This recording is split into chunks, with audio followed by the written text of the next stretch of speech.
So really started more as a product design. I've been involved with design thinking for probably about 6 or 7 years. Design Thinking Hawaii was formed to bring design thinking to Hawaii, but started really up as a partnership between IDEO and Stanford Design School. So when I got trained, when Cindy got trained, we were trained by folks from Stanford D School, and it has quite a presence in Hawaii. It really is mindset process. I just had a conversation with somebody a minute ago that said, so my fear is that people will jump to solutions without really understanding what they're designing for. So this would be a mindset, a process to be able to address some of that. So thank you for listening to me. So I think that you always hear the word innovation. We need to innovate or die, right? We need to keep on the cutting edge. Everybody wants to innovate, but less is talked about in terms of a systematic way to innovate. How do you do that besides have good ideas, besides getting inspired by people around you, by being, naturally creative? How do you innovate? But we all do it, and we all want to do it.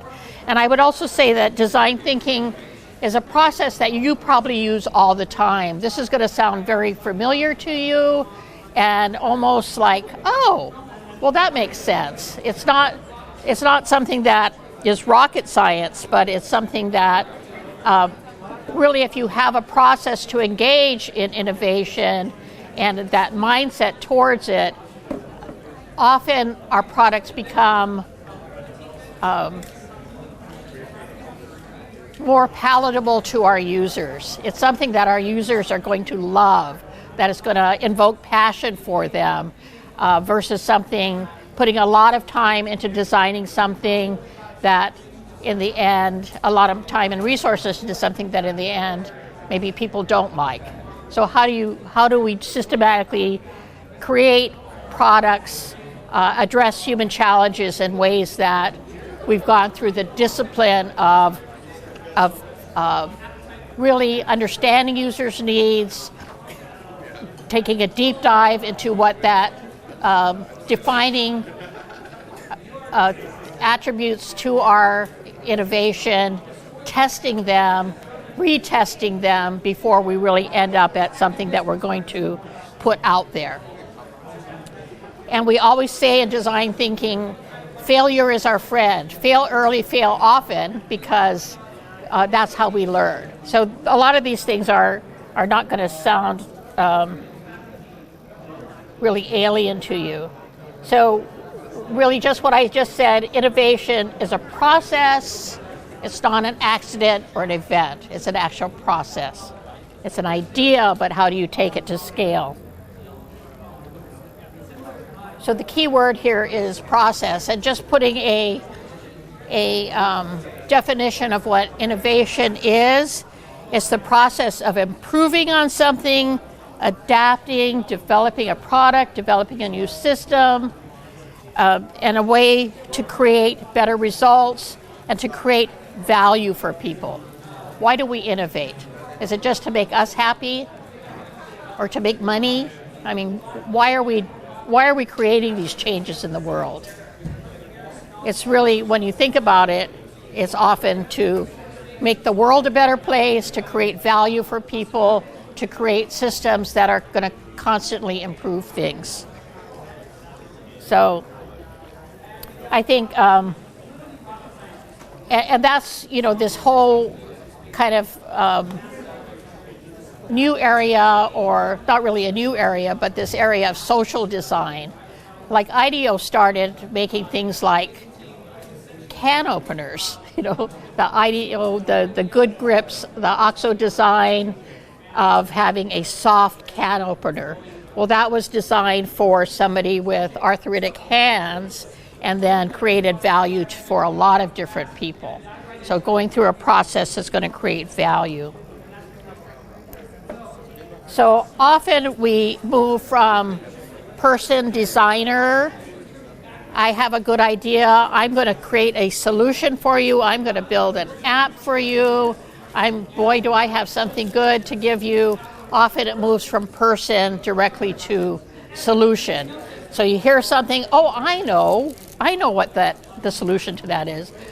I tell you, that was me until I was introduced to design thinking. So I thought, if only people think like me, that will be a good thing. If people see what my solution is, that'll be a good thing. But that's very kind of top-down, probably egocentric, and probably doesn't work in a lot of cases, unless you have like total power over your people. So even this process, and these are the steps in design thinking. These are the different functions, the process that we go through. Even having one person go through the process by themselves in isolation of gathering with other people, talking, doing research, often is not the best way either. So design thinking really brings this idea, just like what is happening here, of people working in teams. But it's teams plus, because there's a lot of work that goes into it. Probably about 80% of work in this process is done at the front end. And the actual prototype, the actual design in the end is probably, I would say 10%, 20% of the work. A lot of it is at the front end of really understanding. So the key is, how can we innovate routinely? How can we get innovation on demand? How do we create kind of a culture of continuously learning? I work in a large organization. I work in government. I work in Department of Health. Didn't she used to work on my floor? Yeah. So since then, I don't work on that floor anymore. I work on a different floor. But I lead an organization, a division of about 200 people. So this is an organization that really was a legacy organization. They used to run Waimano Home. So developmental disabilities, and people pretty much were in the institution if you had a disability.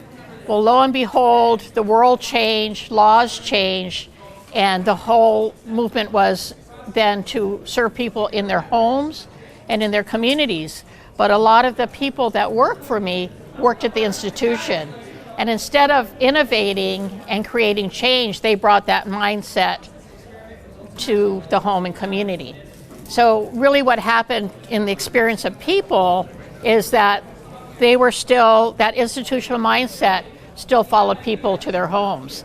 And it hasn't changed that much in the last 15 or 20 years. So my job before I die, or before I retire, whichever comes first, is to help to bring that new mindset, because it's not the mindset to have in order to serve people well and to have them have full lives in the community. So for me, I have to constantly innovate and constantly bring this new mindset. So in terms of the design thinking process, this is David Kelly, who's the founder of the Stanford Design School. And he, in partnership with people at IDEO, started to codify this process, started to put form, and it's how do people gather routinely around a mindset and a process to innovate routinely. Basically what it is. So it has its roots way back in I want to say the 50s and the 60s, but is very common. So these are the steps in design thinking. It's empathy, define, ideate, prototype, test. But it's not a linear process. When we teach it, it's step by step, linear, but this is an iterative process. So you could empathize, you could try to find out information and talk to people and really get their points of view and then just move through the process cleanly. But sometimes when you get to your ideas, your brainstorming and ideate, you find out that you really didn't find out the person's point of view well. So then you could circle back. Or you can prototype and you find out that maybe we're building the wrong solution, because when you test it, people go, not quite what we want. So then it would be kind of circling back. So it's an iterative process.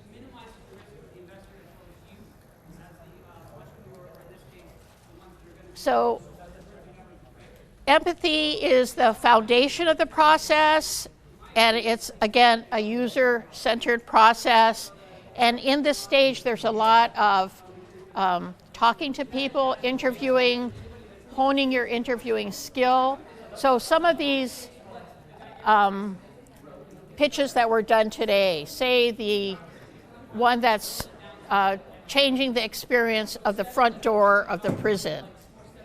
What would you do in order to go through the empathy process in that prison scenario, in that prison pitch? What would be some of the things that you could do to better understand? Talk to visitors.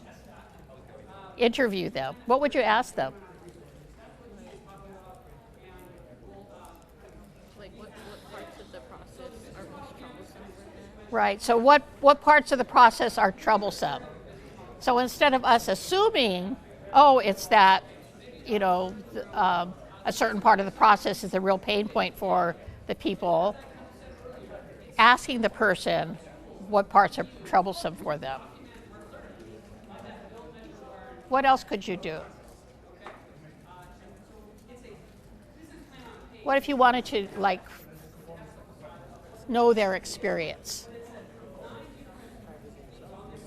Say it again. Try it yourself. Go through it yourself and see what it's like. What does it take for you? You see, it's starting to change the experience for a person. Other things you could do is to take pictures of the process. Interview the workers, you know, those kinds of things. So that would be the kind of methodology that you would go through in order to do that empathy. So it's watching, listening, interviewing in a way that you're really listening, because sometimes we're interviewing and we're thinking already, you know, oh, well, this is the solution then, you know, but really listening and putting yourself on the side. So that takes some practice, especially if we're not always comfortable with doing interviews with people, right? But it's really that immersion. So this is an example at a design thinking boot camp that we had in June, where we actually went through 3 days of doing the challenge around people with intellectual and developmental disabilities and employment. And this is Vaipapa. She has cerebral palsy, and people interviewed her.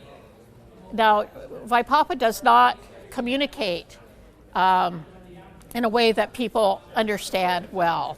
So then it becomes, how do you really listen very carefully to be able to understand? So that was quite an experience for us. So that's empathy, which is the first step in the process. The second step is define, and I'm going to talk a little bit more about define at the end, because it's actually what I have found to be one of the most important steps.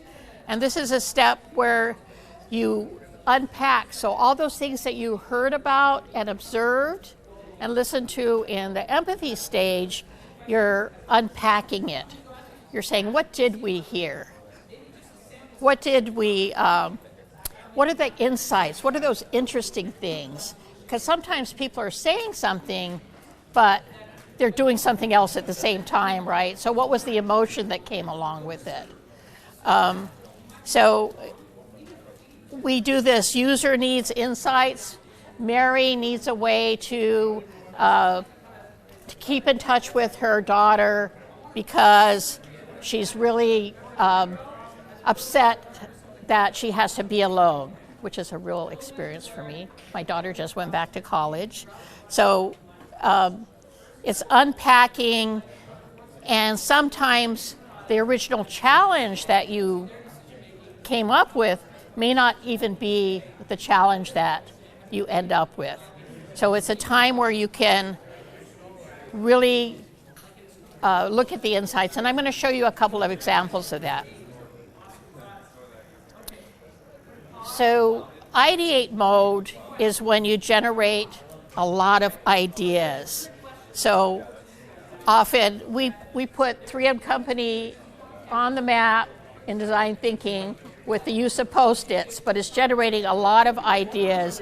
And we have kind of brainstorming rules like no judgment, think like a child, more ideas the better. You know, sometimes we'll just keep stoking people to think broader and broader. Think like a 4-year-old. What if you had $1 million? What if you had $10 million? What if you had no money? You know, those kinds of things, to get as many ideas generated as possible. And so the idea is to have the more the better. And everybody gets to contribute. The fourth step is prototyping. So getting those ideas into a physical form, and we usually do it kind of in human scale, not just building a little model that somebody's going to interact with, but something that somebody can actually experience. So you can progressively increase the resolution, but you really want to just go with low reso. Why put a lot of money and time into creating something that you get so attached to that you know that's the solution, and even if somebody else tests it, you're gonna be so disappointed because you put so much time into that prototype, right? So the prototypes are most successful and people can experience them. And this is my daughter that went away to school. So they were building, again, a prototype for somebody who was in a wheelchair, and then somebody else would be doing something for them. They didn't end up in their prototype with their last prototype with this at all. Something completely different. It was very interesting. So again, creating something that people can actually experience and test. So, for example, with the solutions that you folks may be building to some of these things, why put all your time and energy into that final solution when you really want to create something that people can then test so that you can get feedback? So how does this work? Asking them a lot of questions, saying things like, Cindy, can you test my prototype? And this is my prototype, and it's here. It's going to solve many, many problems, and this is how it works. And what do you think? And so you would say to me, great. So you like it. Is there anything you would change about it? The color. So what color would you like it? Orange. So it's that give and take with your tester. So a lot of times, again, we avoid that test, or we're not really listening to the test. And why would you like it orange? It's her favorite color. So getting those more insights. And then going back and refining your prototype afterwards. So that's kind of the general steps. Does that make sense? in terms of a process, but it's also a discipline. So it's, as you notice, sometimes when we're given a problem, we start focusing on the solution right away. So you're converging on the solution, but there's times in the innovation process to converge, and there's times to flare. There's times to go wide. And what you don't want to do is to converge too quickly. You want to be able to get enough information, do enough testing so that you're not, again, jumping to solutions too quickly.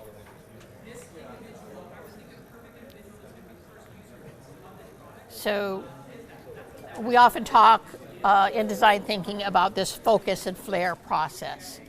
Time to bring information in, go wide, and time to look and test, time to go back and refine.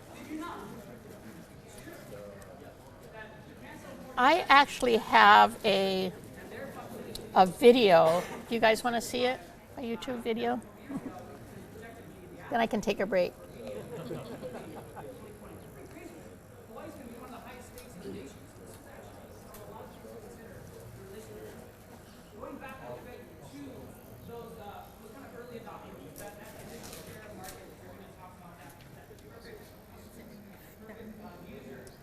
I don't know.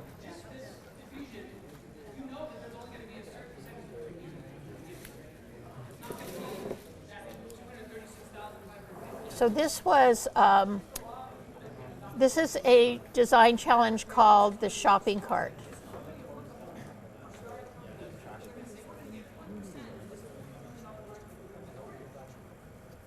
Is there anything I need to do to make the sound go louder? Don't worry, it's the commercial. It hasn't started yet. Do I need to bring the volume up on this, Cindy? Yeah. Can you help me?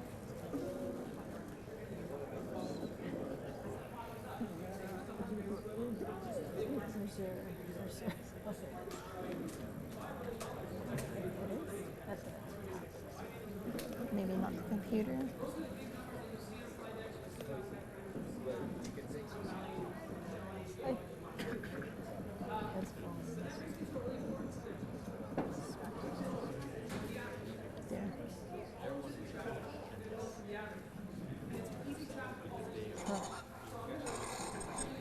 Can you hear it?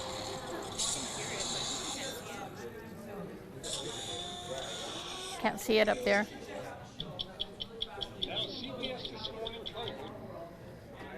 It's not showing on the thing.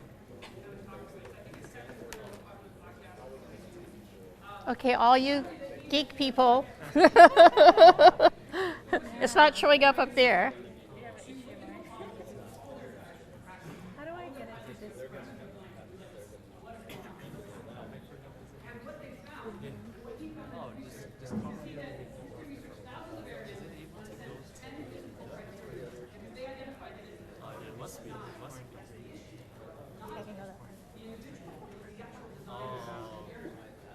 Oh, thank you.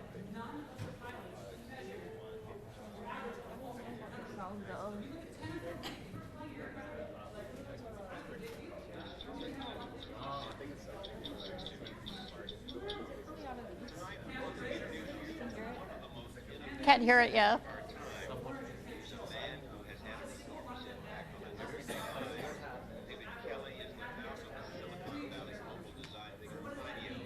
Can't hear it.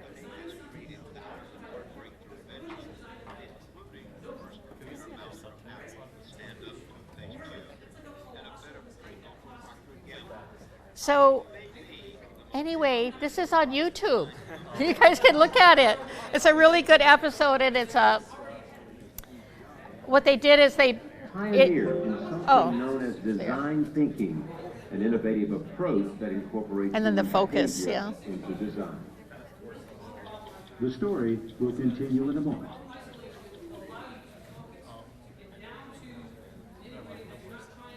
The big thing about design thinking is it allows people to So this is build David on the Kelly. The ideas about this. Instead of just having this one thread, you think about it. I come up with He's an much idea, older and now. somebody from somewhere else says, "Oh, that makes me think we should do this."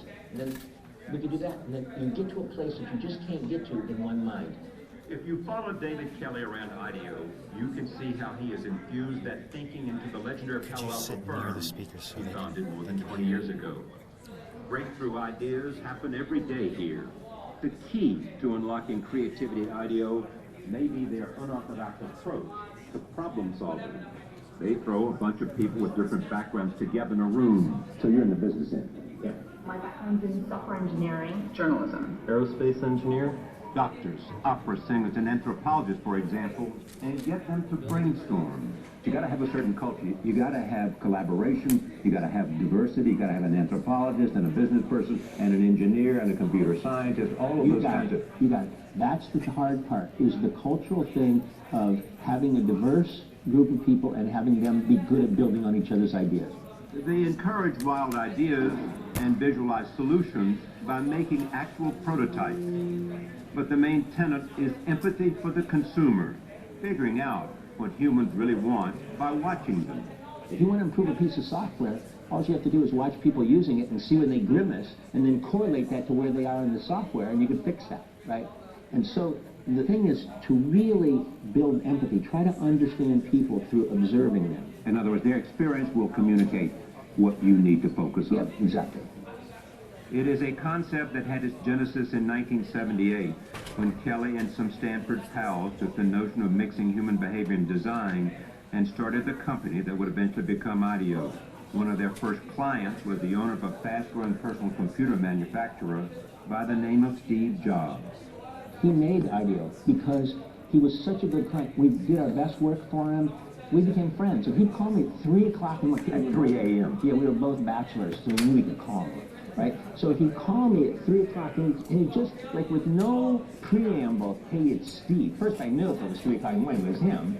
And there was no preamble, and he'd just start. He said, you know those screws that we're using to hold the two things on the inside? I mean, he was deep into every aspect of things. Kelly's company helped design dozens of products for Apple, including Apple III and Lisa, and the very first Apple mouse, a descendant of which is still in use today. He said to us, you know, for $17, he gave us that number, $17, I want you to make a mouse we're going to use in all of our computers. So what happened here was we're trying to figure out how to make, so you move your hand and how you make the thing move on screen. So at first we thought, we got to make it really accurate. You know, like when we move the mouse an inch, it's got to move exactly an inch on the screen. And then after we prototyped, we realized it doesn't matter at all. Your brain's in the loop. The whole thing was make it intuitive for the human. But even after they solved that monumental problem, Jobs still wasn't satisfied. So he didn't like the way the ball sounded on the table, so we had to rubber coat the ball. Well, rubber coating the ball was a huge technical problem because you can't have any seams, you got to get it just right. And so, you know, it'd just be one thing like that. Suppose Steve had said to you, I'd like to have a ball that's not steel but rubber coated, and you said, no, you can't do that, Steve. What would he say? The expletives that I would have probably are not good on camera, but it was basically, I thought you were good, you know, like I thought I hired you because you were smart, you know, like you're letting me down. Since then, design thinking has led to thousands of breakthroughs, from redesigning Xylus kitchen tools so they're easier to use, to coming up with a heart defibrillator that talks to you during an emergency. So it talks to you and it shows you visually what to do. And they came up with TiVo's thumbs up, thumbs down button. It makes your TV smarter, right? Because you give it the thumbs up or thumbs down, and the TV learns what you like and what you don't like. It's why Steelcase, a company that has been building furniture for 100 years, turned to IDEO to reinvent the classroom chair. This is one of my favorite things. I want you to sit in this chair. Oh, I love this. So this is for kids, right? So well, I'm a kid, so there you go. You're perfect. So when we looked at that old wooden thing with the dog egg leg kind of stuff, right. And if you just watch kids and see what they need, what do they need? Well, the main thing they need is a place to put their backpack. Yeah. Right? So you got a place to put the backpack. And then they need it to, they're fidgety, they want to move around, so you put it on wheels, right? And in getting in and out of it, you know, you need to just, so it's not rocket science, it's what? It's empathetic. Empathetic. Empathetic to people. Like really, like try to really understand what they really value. Now they're working with clients all over the globe. They're using the same intuitive human point of view to improve access to safe drinking water in India and Africa. redesigning school systems in Peru, and helping North Face expand their brand into China. Kelly has always been good at coming up with ingenious solutions to everyday problems. His first job was at Boeing. He was part of a team that designed the lights around the passenger windows, as well as a milestone in aviation history, the laboratory occupied sign. But he says the seeds of who he is today can be traced to his childhood in Barberton, Ohio, the passenger tire capital of the world, where he learned the value of building with his hands. In my family, if the washer broke, you didn't go order the part. You went down, tore the washer apart, and tried to make a new part to fix it, because that was part of the game that, you know, we're capable of fixing things. And that was something that was part of you, too. You were a tinkerer who wanted to take it apart and put it back One of together. the best stories my mother tells, I took the family piano apart, but it wasn't that interesting to put it back together. So the piano sat there with this big harp kind of thing hanging out of it for most of my childhood. He was in his 20s, working unhappily as an engineer, when he heard about Stanford University's product design program. What he learned there would transform his life as a design thinker. And so what happened when you came to Stanford? So I get to Stanford, and it was heaven. Stanford was the synthesis of kind of art and engineering, and it was wonderful. It was shortly after that that Steve Jobs came into the picture. For over 30 years, they worked together and were close friends. What's the biggest misconception about him? I think the misconception is around that he was kind of like, like malicious. He was like trying to be mean to people. He wasn't. He was just trying to get things done, right? And it was, you just had to learn how to react to that. He did some lovely things for me in my life. Jobs introduced Kelly to his wife, Casey Branscombe. And Steve Jobs was also there for Kelly when the unthinkable happened. In 2007, Kelly was diagnosed with throat cancer and given a 40% chance of survival. Jobs, already suffering from his own deadly cancer, gave him some advice. He came over and said, look, don't consider any alternative. Go straight to Western medicine. Don't try any herbs or anything. Why do you think Steve said, don't look for alternative medicine, go straight to the hard stuff? I think in his mind, he had made the mistake that he had tried to cure his pancreatic cancer in other ways other than, he just said, don't mess around. When we both had cancer at the same time is when I got really close to him, and I was at home, like sitting around in my skivvies, waiting for my next dose of something. And I think it was the day after the iPhone was announced. He had one for me. Right? An iPhone. Your own iPhone given by Steve Jobs right after it comes out. It was a lovely feeling. So he decides to hook it up for me. So he gets on the phone to AT&T, and he's going to hook up my phone. And it's not going well. So this is such good news for me. Eventually he pulls the I'm Steve Jobs card. He says to the guy, I'm Steve Jobs. I'm sure the guy on the other end says, yeah, but I'm Napoleon, get out of here. But anyway, so he never did really get it. He never hooked it up? No, not that day. Yeah. But he was close. What did he teach you about living with cancer? Steve focused more on his kids, I think, than anything, and maybe 5 more kids, just so that.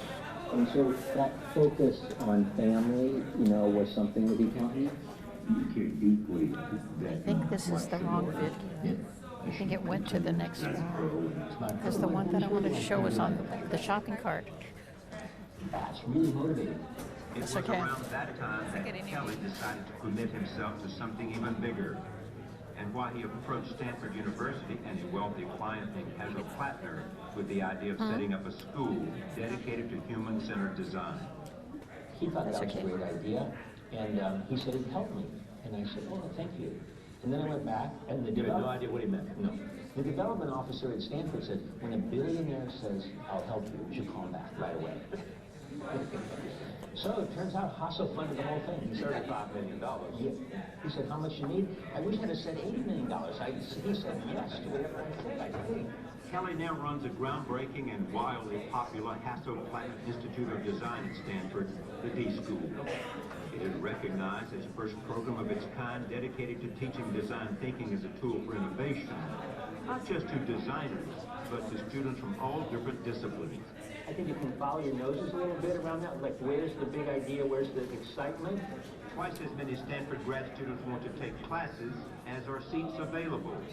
The lucky 500 students in the program augment their master's degree studies in business, law, medicine, engineering, and the arts by solving problems collaboratively and creatively and immersing themselves in the methodology Kelly's made famous. But there are no degrees. It is something Steve Jobs talked him out of. He said, I don't want somebody with one of your flaky degrees. Very stupid, right? I don't want them working with me. Yeah, I don't want them working for me. If they just have your flaky degree, but if they have a computer science degree or a business degree, and then they come and have our way of thinking on top of that, I'm really excited about it. Today, his cancer is in remission.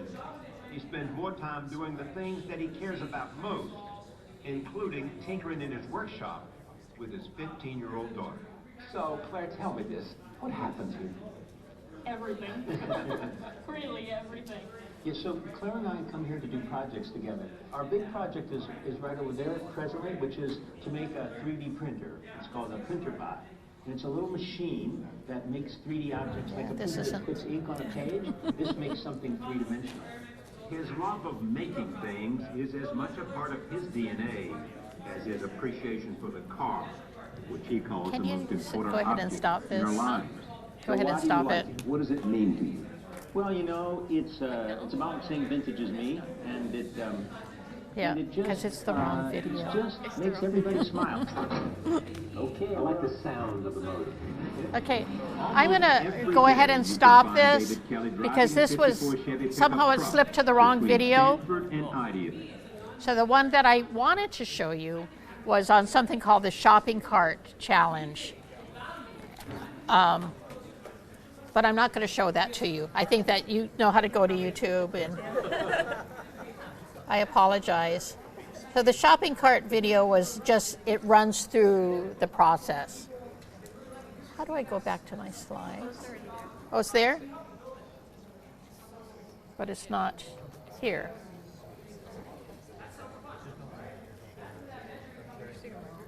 Oh, there, kid. It's not showing up on the screen. Oh, was it? Yeah. Before? Down here?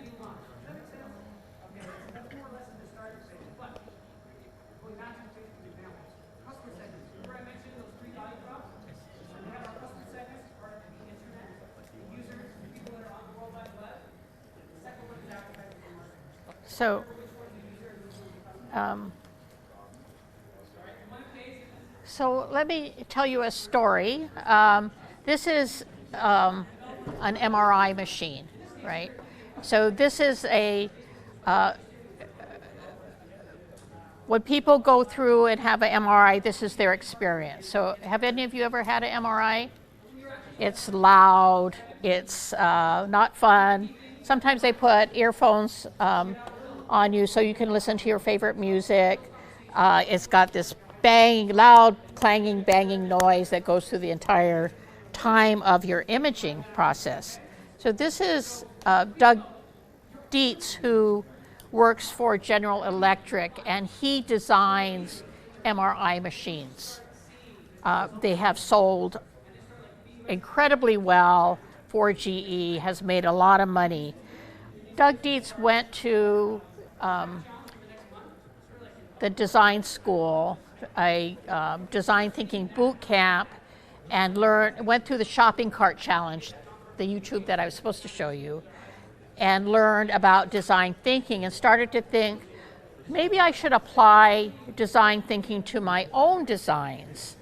And so he went and started on, how am I going to gather empathy? Went to a hospital where this little girl was coming down to get an image done, turned the corner, and she was hysterical. She was crying, she was clinging to her parents, and she eventually had to be sedated in order to have the MRI done. And it was a big insight for him, right? That maybe some people can tolerate, adults can tolerate, but for my user, which is a child getting an MRI, this is not an experience that is pleasant, and in fact, a large percentage at that time of children had to be sedated in order to have an MRI done. An incredibly, I think it was 80-something%. If you go on the GE website, it actually has the entire story with all that data. And so what happens is Doug Dietz went through this process of finding out what the children's experience is in the process, and started to design things from a child's perspective. What do children like? And so he eventually came up with these series of designs. Pirate Island is one of them. There are many others that really had changed the experience of having an MRI for children. And there was a space one. I don't know if I have the space one, but the space one, the next time he went to the hospital, there was this little boy with the father, and the father said, "Oh, it's going to be really loud when you go in." And he said, "Well, Dad, space is loud when you go on spaceship." So, and in fact, it made an incredible amount of money for GE, and the sedation data for children plummeted. And so many hospitals, and really these are stickers that go on MRI machines. And he has probably a line of about 5 or 6 different kinds of designs that hospitals have bought. So using the design thinking process, he not only changed the user's experience, the child's experience of MRI machines, but he also, again, another result was in the metrics was that the sedation rates went way down. And sedation is not a good experience in itself, and also has its risks.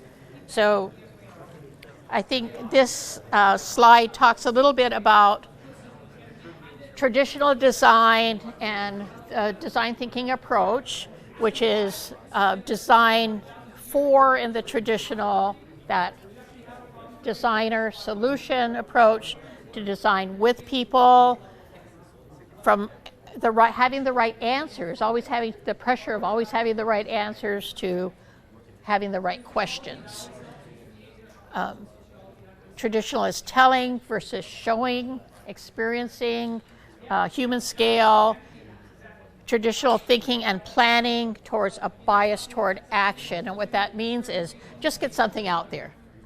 Just do a low reso prototype, get it in somebody's hands so that they can experience it, test it quickly, moving from an analytical, rational form and always converging very quickly to that focus and flare kind of cycle, where you're doing the analytical and synthesis, but you're diverging and converging before then, making choices to creating choices before you make choices, creating those choices. What color do you want? What do you want it to feel like?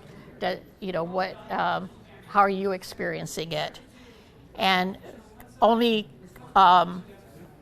depending on facts and data to also, and the facts and data are important, but also looking at what are your other data sets, the stories, people's feelings, and the insights that you gain from learning about their experiences.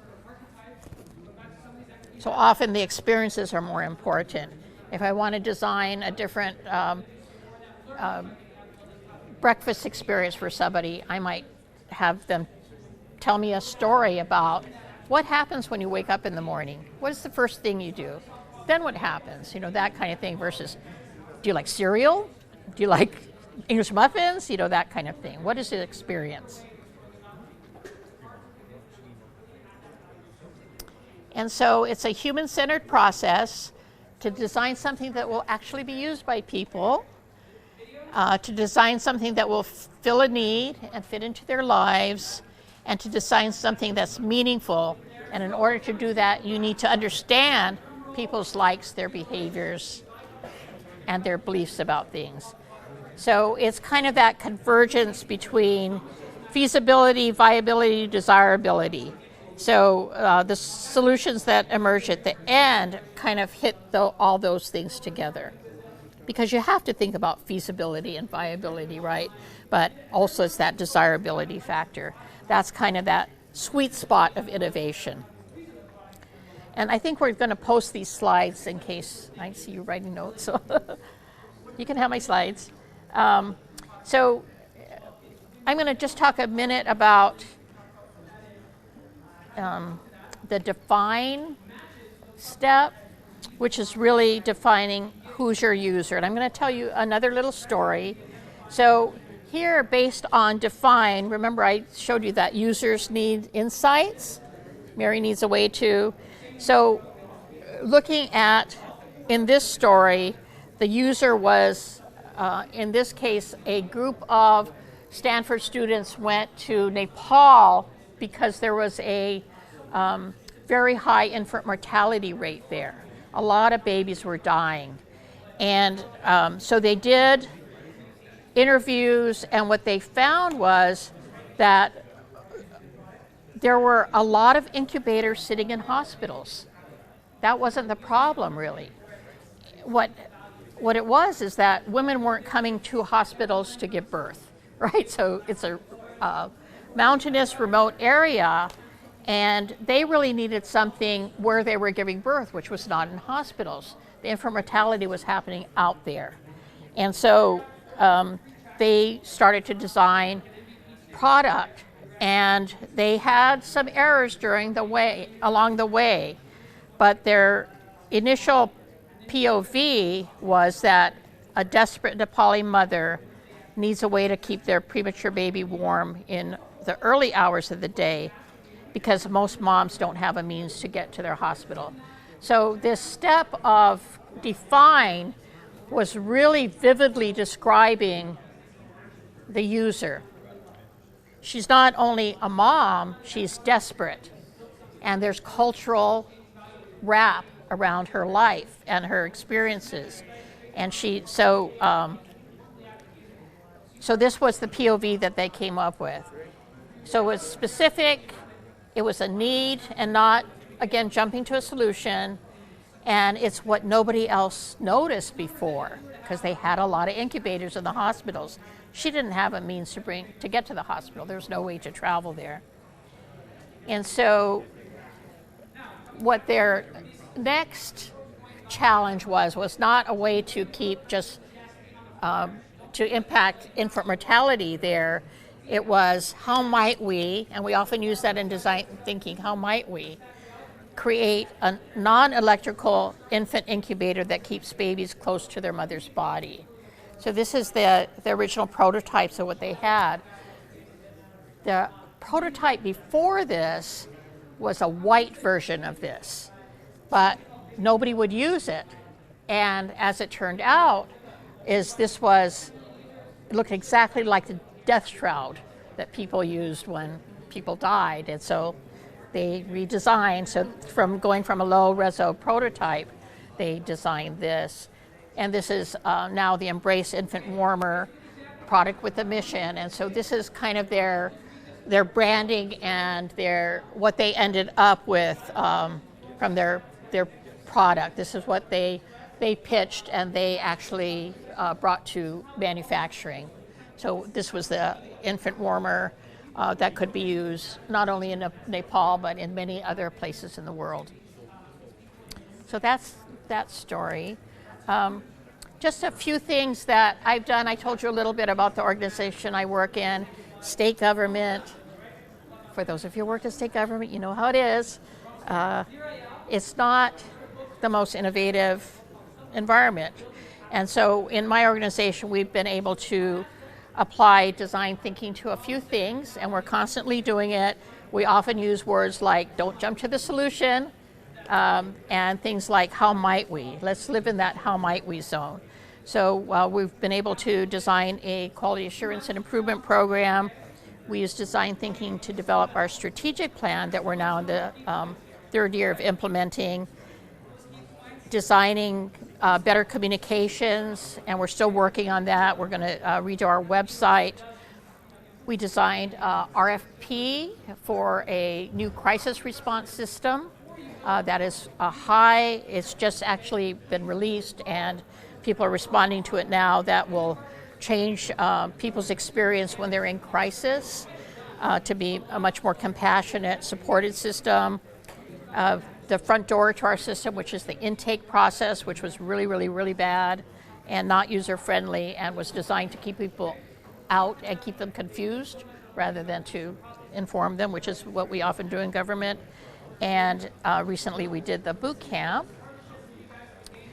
So these are the mindsets for design thinking, because it really is a mindset. Focusing on human values, showing, not telling. So when you have a product design that you have, how are you going to show it to your customer?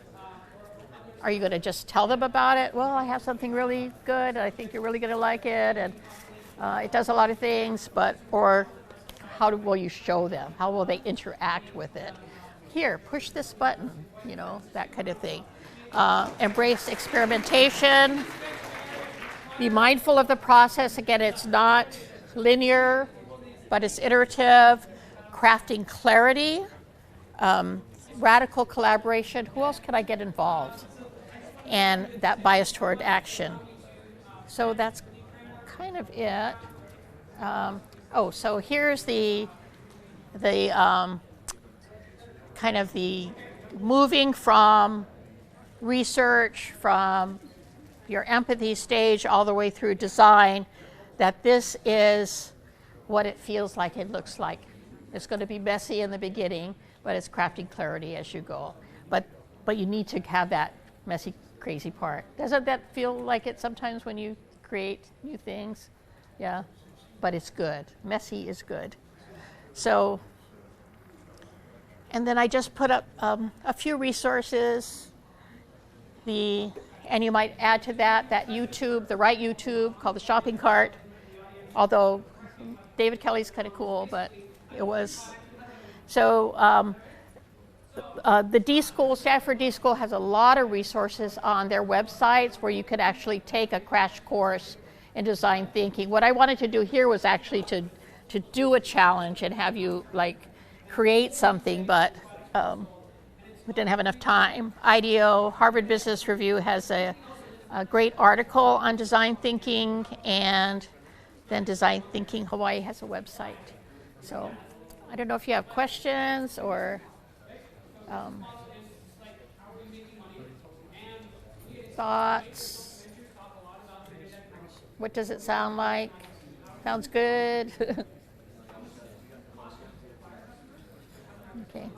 Well, I, for one, am glad to have attended this one.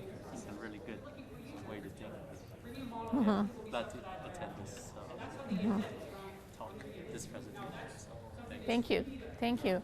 Yeah, I think that, try it.